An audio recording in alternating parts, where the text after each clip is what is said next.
Welcome back. Let's shift our attention now to a corporate conversation. Now, yesterday, I caught up with Mr. Shailendra Kumar, who heads the Oracle business out here in India. He's the MD of Oracle India. And we had a long freewheeling chat about the prospects of cloud business, how the adoption has been, and what are Oracle's growth forecasts for the cloud business in India. Listen in to a slice of that conversation. Important point, because what we are looking forward to is sustaining a similar kind of growth in triple digit. And we have that kind of bookings with us that really help us to achieve that number. The way we see in the market, most of our customers are optimizing. They are unifying their operations. They are making them much more efficient. And the best way to do is using cloud. Either on the infrastructure side, on the platform side, on the SaaS side. You just spoke about our numbers tripling 125%. I will also tell you the number of consuming customers, they have grown up by 44%. Last year or in the first half? The first half. Okay. Our business in public sector has grown 5 times. Our SaaS business in BFSI has grown something like 74%.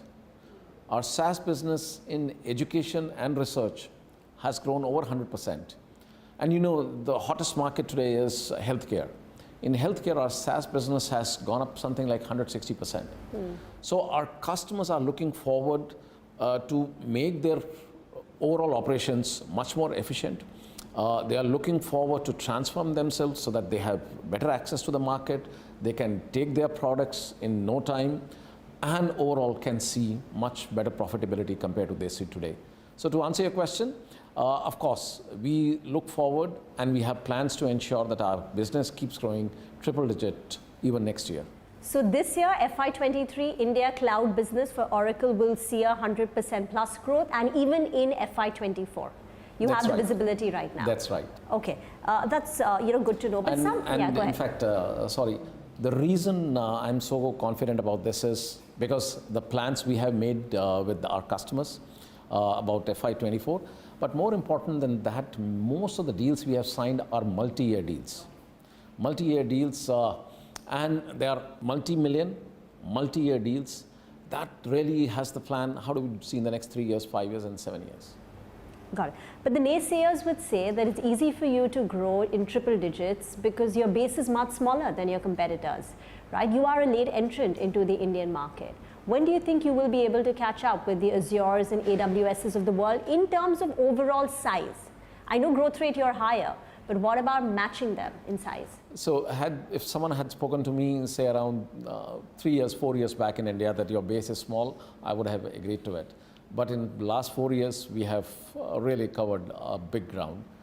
On the other side, if you see globally, I gave you the India numbers, globally we have grown 45%. And we are the fastest growing cloud provider in the market. So globally, you can make out the numbers are not small, they're very, very big, but even then 45%. And our CEO, Safra, also gave the guidance for Q4. They are equally compelling, the kind of numbers we're talking for our Q4 that ends on May 31st.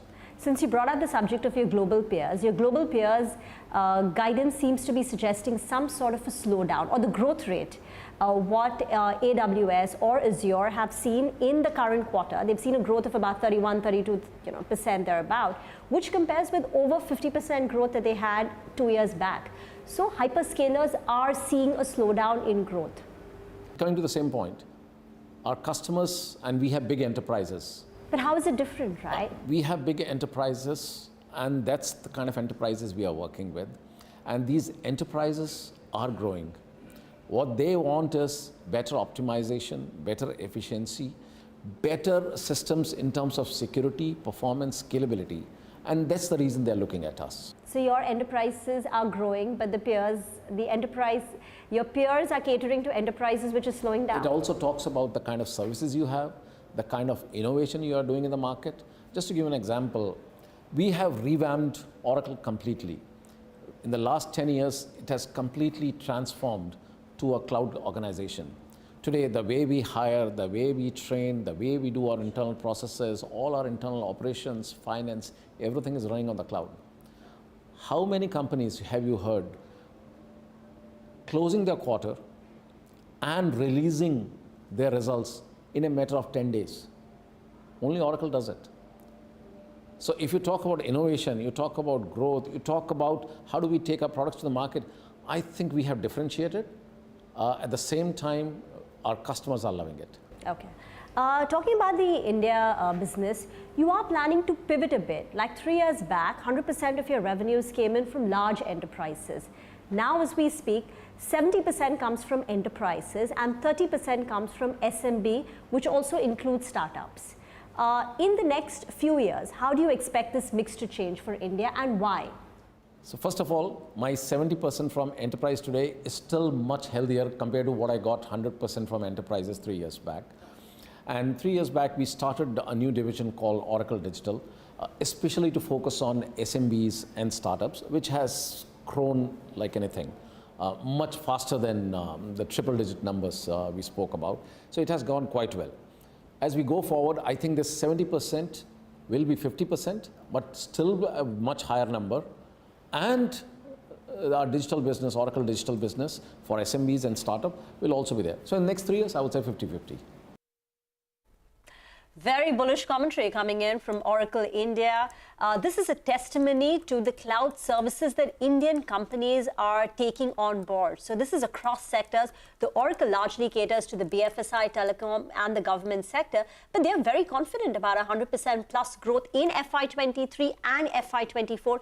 That is the visibility that they have given the deals that they've signed on. And now increasingly, they're also seeing demand coming in from the SMB sector, the small, medium businesses. So historically, or say 3 years back, 100% of their cloud revenues would come in from the large companies, the enterprises. Now, as we speak, that shift has moved towards 70% from the enterprises to 30% from SMBs, the smaller companies. But going forward in the next 3 years, what the management is telling us is that more SMBs will sign on and get onto cloud because they expect the revenue mix to change to 50-50. 50% from enterprises, the large companies, and 50% from the small and medium enterprises, which basically means that cloud in a way is going to be ubiquitous. It's not going to be the domain of only the large companies. Even the smaller companies are all joining the cloud bandwagon. Get into a break. We'll come back with more on the markets.